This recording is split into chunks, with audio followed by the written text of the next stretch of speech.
All right, I'm back. Beve with Ben, episode 83.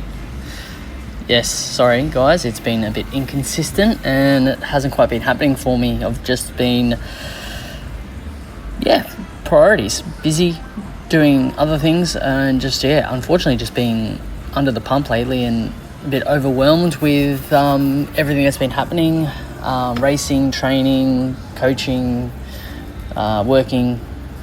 It all takes its toll, and unfortunately, this had to take a back seat for a little bit, but I feel like I need to give more and I need to do more, so this is, going to start back up and being a regular thing. I'm just going to have to lock it in, even though it might be late at night or first thing in the morning.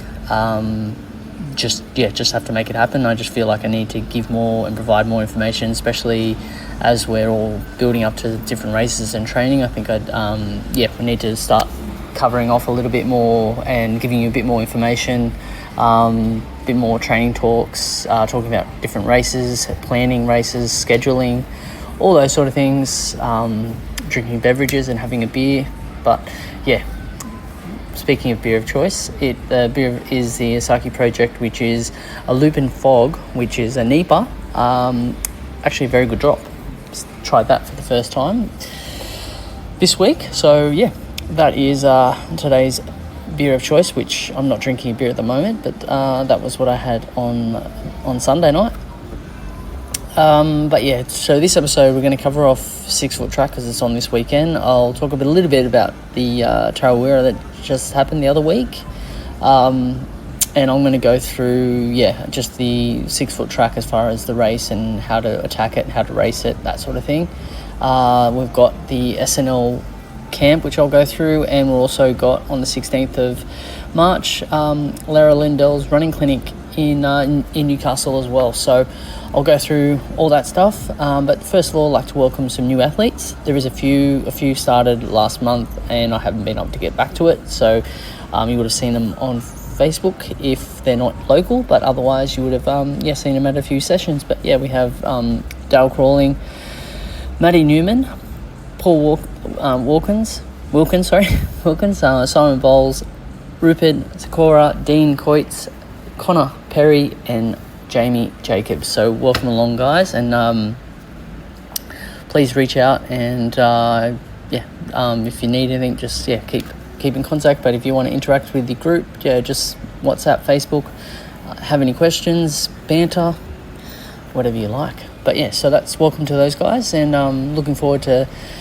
helping you along the journey and achieving some goals, as there's a fair few training for UTA 50, UTA 100 miler, UTA 100. So they're all on pretty much everyone in that group is doing UTA. So exciting, especially for the camp coming up and the running clinic. But all right, let's look at training. So we also had Tarawera. So Tarawera was an awesome day. Also, it's always an awesome event. I know a lot of people are planning 2026. So I don't know if I'll go 2026. I'll definitely go 2027 and maybe do the miler again. But at this stage, they're just with the US trip and everything else. Another overseas trip might just be on the back burner. So I'll have to run that past the boss, the wife. So we'll see. But UTA for me. Tarawera for me was just more about racing and getting my feet wet, so to speak, and didn't really have a specific focus or just obviously have done it before, so I had a fair idea of what was involved. I hadn't really done any planning as far as pacing or splits or much on working out on nutrition either, just or how many carbs I was going to have per hour. I was pretty going to keep it simple and just pretty basic. And I was just really thinking of, I wanted to sort of race it, but also I wasn't sure how my mental capacity was going to be as far as I was going to be willing to go really deep, but which I eventually found that in the race. So started out and yeah, it was fast from the start. So went out, was pretty much running for the first 30 to 40k between 4:15 and 4:40 pace. I think the first 5-10k was pretty much at 4-minute pace. Or just keeping with the front pack. Obviously, there was a break the first 3 or 4 guys that were ahead, and then there was another group of about 10, and then there was another group of about 15 of us all sort of blocked together for a 30 to 40k. I dropped off a little bit at about 30k and was just sitting behind them. But then at about 45k, I sort of bridged back up and was just sitting behind them. And then when we hit the forest, I knew I just cooked my legs, and I just could not get my legs going through the forest and through all the scrub and the tree roots and stuff like that. Just had no power in the legs, and they were just fatigued. So it was a bit of a battle from 60k to 80k. I think also probably just because I was working hard, I probably just didn't have enough fluids and energy on me as well. I had my chews, which I was having, but again, I think I just was a little bit depleted, a little bit dehydrated. So just, yeah, it's good just to do these races to learn, and I think I probably just took the race for a little bit for granted and still tried to race it hard, and just didn't balance it out. But anyway, still got through, and then I think 65 to 75 80k was a bit of a slog, but then got to the last aid station where my drop bag, I was craving for probably for 2 hours. I was craving a Red Bull, and all I had in my drop bag, my one drop bag that I had out on course, was my mandatory gear if I needed it, though I didn't need it anyway, and I had an extra bottle of water and some Red Bulls and some more chews. Unfortunately, my drop bag never made it to the aid station. It stayed at the finish line where I dropped it off the day before. But I ended up just having some Coke and just grabbed some more NAC. I didn't have really any. I had used all my chews, so I didn't have any chews to get extra energy. But it was only 18k to 17k to go, so I wasn't really too fussed. But again, just battled through. Yeah, again, I don't think my head was in the mindset to go dig really deep. I find there's certain races that I target and where I can really dig deep, and obviously coming off Coast to Cozzy, it was a big day, big event, and wasn't sure how my body was going to be, and I've been training obviously for the last couple of months, but not 100% focused. So I know that I've got a big goal towards the end of the year, so that is my target now, to build from Tarawera to go step by step for that. So finished at 10 hours and 8 minutes, which was a PB on course. So I did it in 2020, and I was like 10 hours 40. So still I think I was in 30th spot, tipped by Lucy again. I think the last 4 times I've raced Lucy's beat me by 1 spot each time. But good to see her out on course anyway. We passed her when I was about 65-70k, and she was not having a good day either, and then she got past me again towards the end. But it was great to see everyone out there. Awesome to see Nicole, Alicia, Linda have a ball out there for the 50k. Angela smashed it. I haven't got the sheet, I don't think, in front of me to remember everyone's name, but it was just really, really good to see everyone at the finish line. Darren got it done. Sharon, Fiona, Ruby, Anissa, they all smashed it. Pete had an awesome race considering, which I think you should be very proud of. Trish had a first 100k, which was awesome. And then good. I saw Jenny L out there as well. And Terry, after having a little bit of a calf issue, got through it and had a good day. And then milers. After caught up with everybody, went had some food, and then I went back out on course and was around Blue Lake, where I got to see Nikita come through. Saw Mitch come through. Saw Mark come through.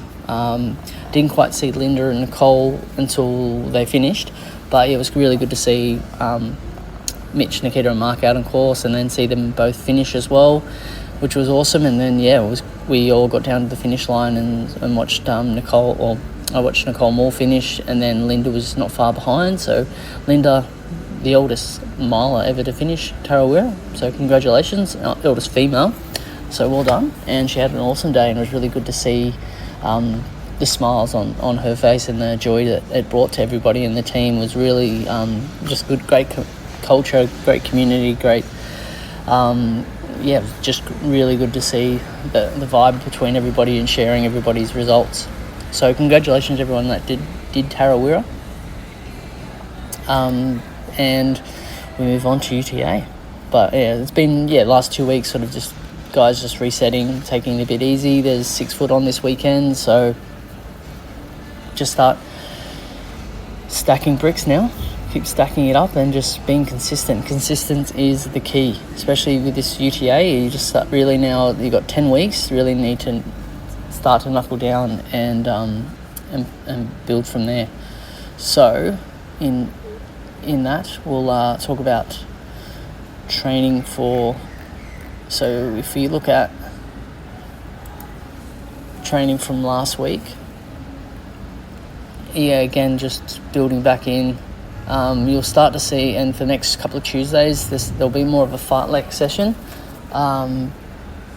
We'll have another fartlek session next week, and then we'll go into some more building up from 400s, 800s, Ks, and then the Thursdays will get harder and harder as well. And then obviously the long runs will start building. I'm going to start trialling and doing a few different things as well, just to measure everyone, to help so everyone gets a bit of an idea of everyone's their fitness as well. But so for this Sunday, if you haven't seen it, it will be I'm on the wrong program. It'll be Sugarloaf, so archery up to the old comms tower, and then you drop down that next 2Ks down the hill, and then you'll be coming back up that climb to the old comms tower, down again and back up again. So getting a couple of reps, getting some hills. It should be 3 hours, anywhere from 15 to 25k. And then next week, the normal strength session on a Monday night at 6:30, and then we get into another fartlek. So very similar to the Moose's fartlek, where it was 3-1-1-1, but it'll be 3-2-1 times 5. So you get the 3 minutes will be at half marathon pace, the 2 minutes is at 10k pace, and the 1 minute will be at 5k pace. And you'll be having a minute jog between each. So a minute jog between each, and it'll be continuous 3-2-1 times 5. Strength session on Wednesday, 6:30 a.m. And then a jog in the afternoon. There is the Pure Run or Foot Motion run club. And then we're going to be doing a circuit on the shaft and powerline loop. So a nice little technical downhill to start the loop, with a bit of a grind in towards the end, and then we go and then up the concrete road, powerline road. So get some nice technical sort of single track, and then into a nice climb to finish. Friday we'll be introducing some runs for those that are doing 50s and 100Ks. We'll probably add in a little bit more on a Friday. Saturday will be mixed between easy and some tempos, and that Sunday the 16th, it'll be a loop for 2.5 hours. 2 hours in Glenrock, which will be followed by Kara's Run Clinic. So there'll be a loop. There is going to be a post on Facebook. It might be different to the one on Training Piece, because I'm just going to alter it a little bit, but it'll be posted on social, so no one misses it.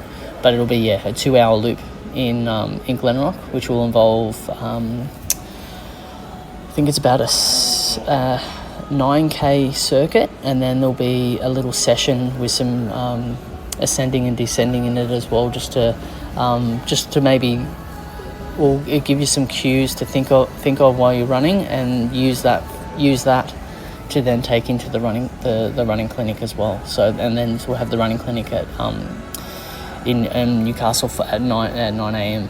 So that's the week coming up. So There would have been a form sent out for Cara as well, so you can fill it out, just so she's got a bit of an idea of who's attending and what everybody wants from the clinic and what everybody wants to work on. So please make sure you fill that out as well, and we'll be all ready for next Sunday. Alright, so this Sunday, obviously is at Sugarloaf. I should be there. I'm going to have to leave Sydney early to make it by 7, so I'll see how I go. If I leave at 5 a.m, I should get there by 7, so I should be there on the Sunday after 6 foot. But for those that were 6 foot, let's go. Unfortunately, I don't think Susie's going to be racing. I'll have a check with her soon. She was getting a scan today, but unfortunately her leg's still pretty corked and might have a hematoma as well. Looks pretty bruised still on Wednesday. So I hope she's back on her feet soon. Looks like Lauren's recovered well from her little ankle issue that she rolled her ankle the other week. And really looking forward to seeing some of the guys in Sydney, Lonnie and Colin. Lonnie's building back, so good to see. It will be good to see how she goes. And Colin's on fire. He's been training the house down, so had a bit of a heel issue earlier or late towards the end of last year, and is now been training really well. And Mark obviously backing up from the miler, which will be good to see. And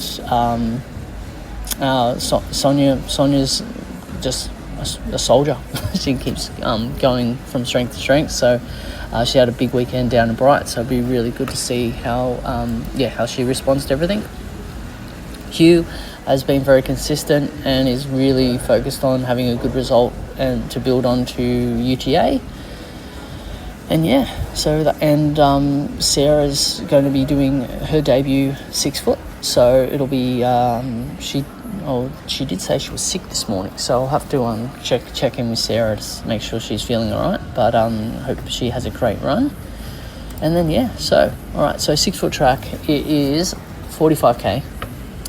It is a fair bit of a downhill section from the start to Cox River at 15.5k, and then you've basically got an 8-9k climb till you get to the mini saddle.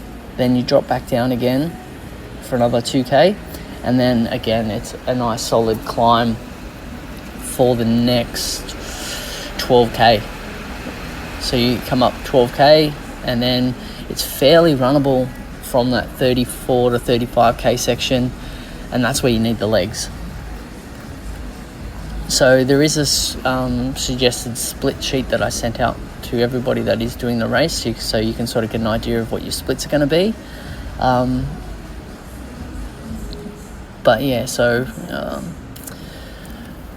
go to there. So basically, to Cox River from the start,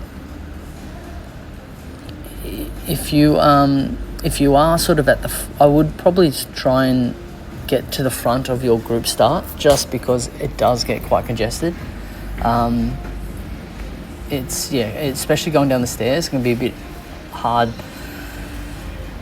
with just the amount of people trying to rush through that small little section. So just really make sure that you've got a good line and you can see where your foot placement is, especially because once you go down the first sort of K after you get out of the stairs, then it opens up to the fire trail. So just make sure that you've got space and you've got a good flow to not stack it down the stairs, because I've seen a fair few people over the years stack it on the stairs, slip on the rocks, and that could be your race gone. So just make sure that you got space. But then once you sort of open up on the fire trail, everybody, just because it's downhill, everybody likes to go. So just be in mind, check in with just make sure your heart rate's not elevated too high.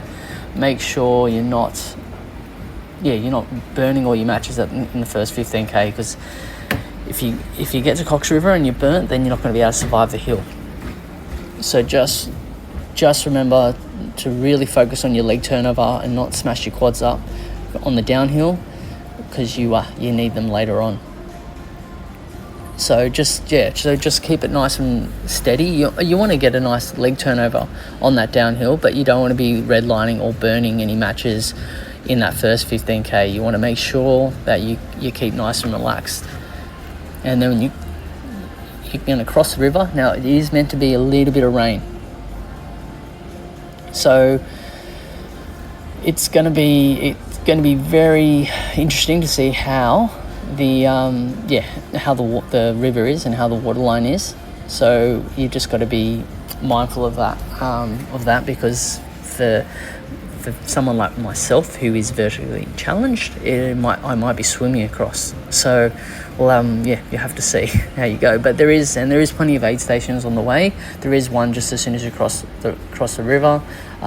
If you are sort of on the sort of around that sort of 6 to 7 hour mark chasing, I would maybe even wear a pack, just so you've got more fluid on you, so you're not going to be getting caught up at the aid stations and held up for too long. Because if you're at the 6 to 7 hour mark, you don't want to be mucking around and losing any time. You want to be moving through the aid stations. Also, occasionally at the back end of the aid stations, they might run out of water, so you might not be able to get anything anyway. So just have a backup. I would wear a pack, so you can at least carry a litre on you, and then you can top it up as you go. So at least you've got peace of mind that you can you're not going to run out. But yeah, so just that first section is a lot of downhill. Then you get a little bit of climb, but when you cross the river, you hit top of Bluvi. So it's a good 8k climb, mostly 10 to 15%. So you will be hiking or running and hiking. I would focus on especially making sure you got your energy levels up as you cross, or just before you cross Coutts River, so you got plenty of energy for the hill. To break it down, I would even look at maybe running a minute, hiking a minute, running a minute, hiking a minute, or running 2 minutes, hiking 2 minutes, however you want to work it, but just sort of break it down. But the goal is to move up the hill as efficiently and as fast as you can. I would mix it up by standing up nice and tall, so then you're using your glutes and your hamstrings, and then coming forward and leaning over a little bit, so you're working your quads. But also with your footstep, try and you're going to be if you're on your toes, you're going to be obviously using a lot of calves as well. But if you do sort of try and step forward and drive from hitting your foot, keeping your foot nice and flat, so when you are driving, you're going to be using a lot more of your glutes and your hamstring as well. So just mixing it up a little bit from on your balls of your feet, but also keeping your feet nice and flat, so you're going to be driving through using your quads, your glutes and your hamstrings, so you're going to produce more power. Because obviously if you're on your balls of your feet and your toes, in some cases you might not be producing as much muscle. So save your muscles and use more, so you've got more power. Keep your foot more flat, so you can activate more of your glutes and your hamstrings to power up through the hill, but just rotate and mix that up through as well.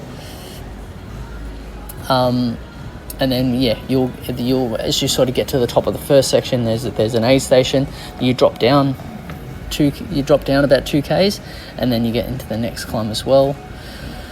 So when you hit that mini saddle, that point I just mentioned, it's pretty much 20k. And this will be your first downhill. So just really focus on, it is a little bit of a drop down, so try and again focus on your leg turnover. Don't try and just pump it down the hill and sprint, because then you're going to damage your quads. So just like before, just keep it focus on your leg turnover like a bike, and let your legs roll underneath your hips. Relax your shoulders, use your arms for a bit of balance. So again, because you're going to get some more climbing in the next section as well. So and it is a longer climb, so just remember staying nice and relaxed. Because you would have, from Coutts River, it's about 500 meters up. So you got that, and that's only the start of it. So where are we? Sorry, I lost my spot. So straight after, so then there is a little river crossing where there is another aid station. But then that's sorry, I've lost my spot. Where am I? And anyway, can't see it. Anyway, doesn't matter. So then you got Bluevy to Devastation. So this is next section, which is about 8.7 Ks. It isn't quite as steep, but it is taxing on the body. So mix it between running and hiking. I think most of this section I generally will run most of it, but that's me. But yeah, I would again just mix it up: 2 minutes, 1 minute, 1 minute, 1 minute, or look at points and okay, to that tree I'm going to run, to the next tree I'm going to hike, and again just mixing it up between. If you're landing on your heels to use your glutes and your hamstrings, and then on the balls of your feet, so you're activating a little bit more quads, calves, or that sort of thing. So you want to make sure that you aren't working, you're not burnt, and that's why it's crucial that the first 15 Ks you don't burn your legs, because if you get to the top of Devastation and you've got no legs, then it's going to be very hard next 12K or so. So at the top of Devastation, you hit 34K, and you sort of turn left and you head down towards the Black Range campground, and there's another couple of aid stations there as well. So it is there is a few little downhill sections on this, but this is a section where it's a nice open fire trail. There is a little bit of gravel, so it can be a little bit loose, but most of it is fairly flat. So this is where you want the legs, and this is if you've got the legs, you'll be reeling runners in and be building confidence from that to overtake and pass a lot and pull away from a lot of runners. So this is a good section to make sure that you've got the legs to run all the way hard to the finish. There is another little climb, which is quite steep. You'll probably have to hike that as well, just sort of at the end of the road before you're heading towards Caves Road. There's a road crossing, so just before that section, before that, you have a nice climb up to you exit the trail and cross the road. Once you cross the road, it goes into single track again. There are a few stairs in there, so make sure you have your sodium, any fatigue tabs or that you might be using, because this is a section that you can cramp. The last sort of 5K, you've got you've got a few little stairs, you've got a little single track, so you're using and activating your muscles slightly differently, because obviously that last sort of 5K you've on fire trail turning over. So just make sure you've got your sodium levels up and you're not too depleted, because you will cramp up in that last section. You won't be able to run the final couple of Ks. So once you cross the road, it's all single sort of track. You're running sort of parallel to the road. Now obviously it is changed. You don't have that big steep rocky downhill. It's nice and it's not too technical, but you flow all the way down, hit the road. You're running all the way down into the scout camp. So that's just relax, push it as hard as you want. If you are feeling good, just go for it, and hopefully you've had all the right fuel during the race, and you get there to the finish. Colin did share a podcast which I haven't listened to yet, but I'll probably listen to tomorrow. But I would recommend getting onto that, because those guys know the course a lot more, and they live down that way, so they're a bit more familiar. And they've done the race many times. But I hope that sort of breakdown does help. So just key point is, first 15K, stay nice and relaxed. Don't make sure you're working, but not working too hard. Climb efficiently as you can by using all your muscle groups and not just targeting one, because then you'll burn one out and then you won't be able to run that last sort of 12K section. So just make sure you're refueling, you're hydrating, you're getting your electrolytes in, you're getting your carbs in, and then it's always a good fun time at the finish. There'll be a food van. I think Mountain Culture is going to have beers this time. There was no beers last time. So just soak it in, enjoy the celebration with everybody, and just make sure you're refueling and you celebrate after. But I hope that sort of helps everybody with 6 foot. I will post the spreadsheet onto the group as well.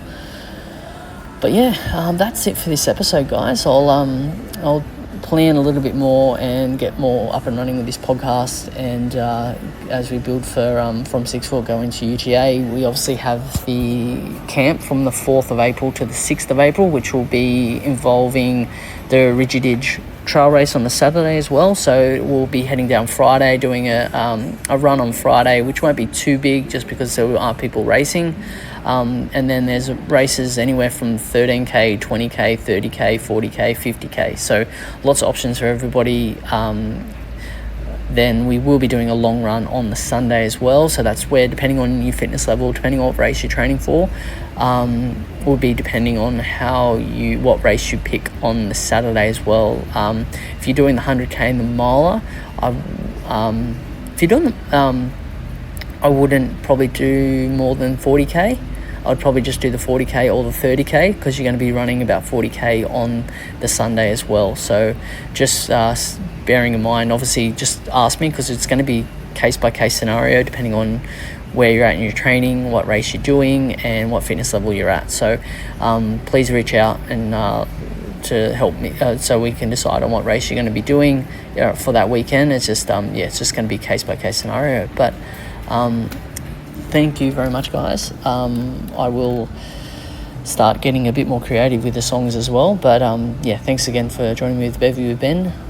Keep up to date on all the socials and all the posts. And again, just keep asking questions, posting more questions, so that I can discuss more on this podcast and give you back more. But Strength and Limits Coaching, stick to the mantras of the 3 Ds: desire, determination, and discipline.